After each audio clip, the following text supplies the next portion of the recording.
everyone, welcome or welcome back to the Marketing Nomad YouTube channel. I am the Marketing Nomad. Alrighty, so I was thinking about what we could talk about today, and today's not like advice or anything like that. It's just this joke that I made to myself recently, and it hit me like how true that is. So recently, let me kind of give you the backstory of what happened. So when my clients book a service of mine, and there are a couple of tiers, so they choose which tier they want and then they book the service, and then they go through the payment platform, they make the payment, and then automatically they're redirected to a Google form. All right, so in the Google form, my clients, they fill in what they're currently struggling with and maybe additional details about where they are at. All right, and I started this process, like I changed my process, like I tweaked it and made a bit of dramatic changes, to be very honest with you. This was from 1st of December of 2025, all right? And so the Google form was all set, and my clients were going through pretty smoothly with the Google form. Everything was, I was a little bit hesitant because this was a very dramatic difference in the process that I had before that. Before that, it was just back and forth emailing, but this was like more of a systematic process on the back end, even for me as well. And so everything was going smooth. All right, I felt like my clients didn't really have any problem with the new process, and it was pretty, first off, a little bit intuitive, and also I had given them sufficient directions for them to go through the process. But one thing that I noticed after they filled the Google form, and this was within a week, so I had about 2 clients reaching out to me personally via email, and they said, okay, I've submitted the Google form. And then they started talking about their feelings with respect to what they're going through. Like, yes, they had mentioned the problem, they'd mentioned maybe what they were going through, but I had not made any provision for them to share what they were going through. And by, I think, 2 emails, I received 2 emails with my clients expressing what they were going through in that moment, like their thoughts, their feelings, maybe certain things that they had tried on their own that hadn't worked out. And as I was observing this, like one email came and I was like, oh, okay, that's nice. Then the second email came and I was like, this is starting to look like a pattern. And I think within the second week, there was one more email. There were other emails where they weren't really mentioning about their thoughts and their feelings, and that's okay. But there was one more email that came through in the second week, and I was like, okay, this is a pattern, all right? And I realized, okay, well, so there is something that's missing in my Google form that maybe it's not standing out. Maybe I hadn't thought about that, and that's okay. But I am observing that my clients are sending me emails with respect to their thoughts and their feelings. So let me put that as a section in the Google form where, if they want to, because I did receive some emails where, they didn't really talk about their thoughts and their feelings or what they'd done. They was just more focused on the problem, and it's okay, right? But I will give space in my Google form for whoever wants to share their thoughts and their feelings, or maybe some of the things that they've tried up until now and they want to kind of tell me that it didn't work out, or it worked out but then I'm not really seeing the results. So whatever it is, I'm going to give them that space. So one section, yes, for their problems and what it is that they're going through and what they need my help for, but the other part of it, I'm going to add a section where they talk about what they are feeling at this moment of time, or any other additional information that they want to give me on their own. And that has been like such a success. I didn't realize how much my clients needed it, and now almost every single client that has come through uses that section. Maybe I have like 1 out of maybe 10, I guess I would say, who don't use that section, but 9 out of 10, they're using that section. I don't know why I'm pointing so much over here, but in my mind, the Google form is here, okay? So we're just gonna run with that. But 9 out of 10 are using, and I was like, wow, that was me taking note. And I feel like my mind is always kind of looking at patterns of behavior, kind of trying to understand where they're at, what they need, how can I provide more, what can I do that is suitable for me and also can cater to their needs. And I really think I went through this process, and then I saw the results. I mean, it's kind of March, right? So it's been a while, and I have seen the results of that particular section in my Google form, and I was like, okay, wow, that's definitely something that I just observed their reaction. It's not something that they outwardly asked, but I just observed and I put it in, and I feel that it is a success given that I have a lot of people actually making use of that section in the Google form. And I joked to myself, I was like, oh my gosh, understanding your audience, it's a full-time job. And it's so true. So I just wanted to like take a few seconds, and first off, I think it's important that we acknowledge that as business owners or solopreneurs or entrepreneurs. I feel like we overlook the fact that we are like, there's one separate line of thought that's constantly focused on our clients, what they're doing, observing them, observing their behavior, observing how they're showing up, doing our best to cater to them while also, ensuring that our needs are met as well. And I think we need to talk about that a little bit more, about that is effort by itself as well. Like, yes, there are services that you offer. Yes, you're doing your website, you're doing all of that. But I think it's more hidden how much we observe our clientele or how much we observe our audience, and how we, constantly keep tweaking or aligning ourselves in order to cater to them while balancing out our needs. I don't think it gets talked about too much. I don't think we recognize that that is actual effort that we're putting in.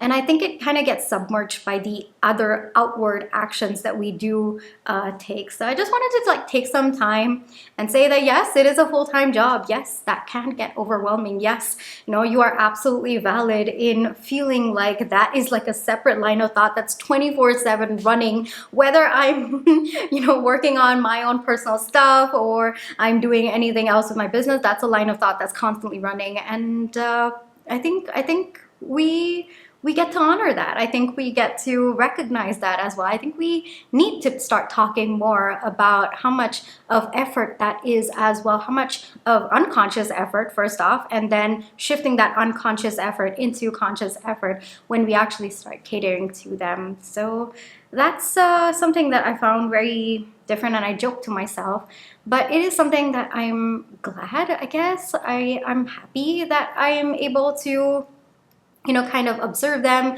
understand them, because I think that sometimes our clients or our audience may not necessarily know what they want. But I think if you observe them, if you just, you don't really necessarily have to even ask them, but if you just observe them, I think that you will be able to understand what it is that they are looking for, or maybe you could even kind of think of options that they could choose. Because sometimes if you ask, and I have done this in the past, I've asked, sometimes the answers do come through, but sometimes they don't. And I feel like in those moments, observing them and just maybe trying different options to see if it clicks with them, because sometimes that hasn't clicked as well.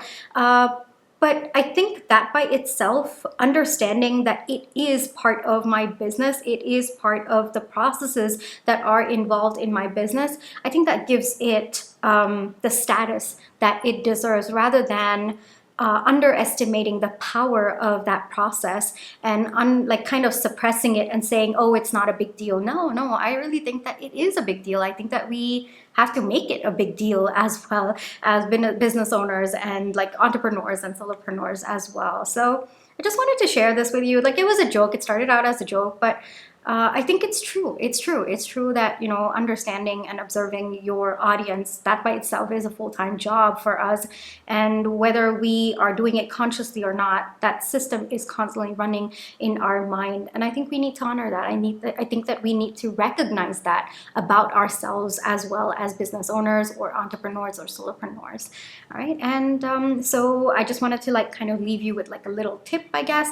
Sometimes asking your audience might not necessarily work, because sometimes your audience doesn't really know what they want, or even if they do know what they want, it might not align with what you are capable of giving at that point in time as well. So there might be a discrepancy. So you have to be the one to set what you can give while also aligning with their needs, at least to a certain degree, or to the degree that you are capable of at this point in time. There has to be a kind of delicate balance between aligning with their needs, but also catering to yours, while also considering your own limitations, your own restrictions, and maybe your own strengths as well. So I feel in like my time as like a business owner and digital entrepreneur, I felt that when I set it, I kind of put forth the options, it gives my clients or my audience the flexibility to choose, while also gives me the security that I need, because these are options that I'm capable of giving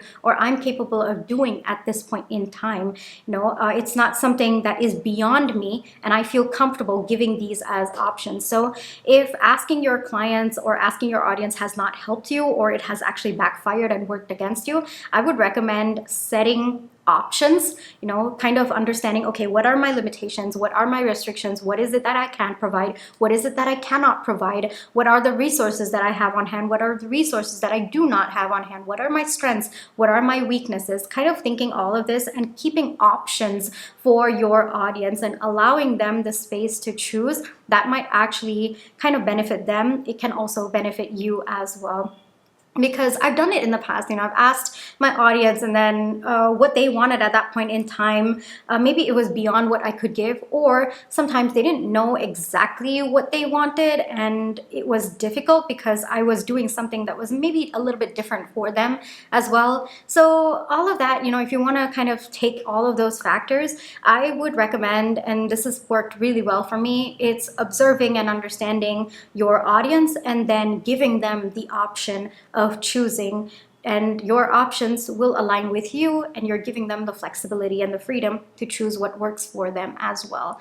So I felt that that is like a beautiful balance that can happen if I choose that option, rather than kind of allowing too much of the decision making on my audience, because I feel like that way it kind of, there's no sense of control, and it can go haywire with they also not having any control over the process, and I also not having any control over the process. It kind of go haywire, and it has in the past for me. So I feel like this way has worked out really well for me, understanding myself and understanding my restrictions, what I'm capable of as well, and then setting options based on what I have understood and observed, and kind of finding a common ground where they don't have to, sometimes I'm able to cater to all of their needs, and that's amazing, right? But sometimes you're not able to, depending on where you are at with your business, and depending on what you can offer, what are your strengths,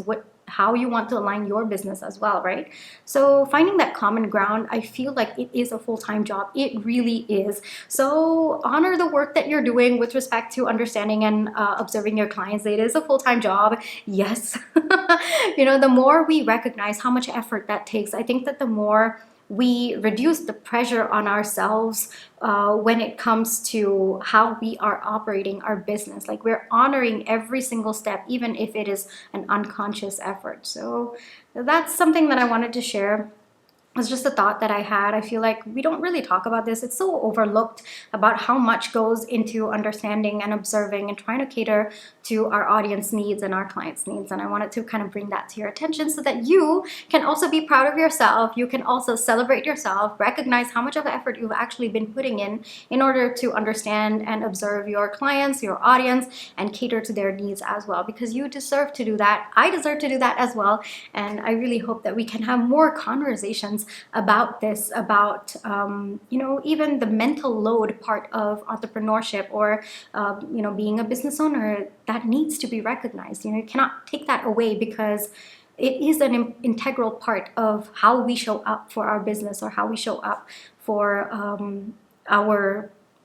our business, or our career, I guess I would say, or our audience as well, or our clients.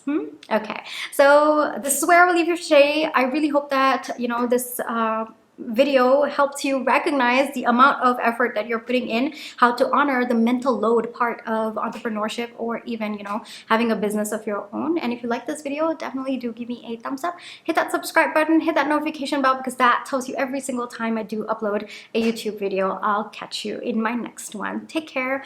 Bye bye.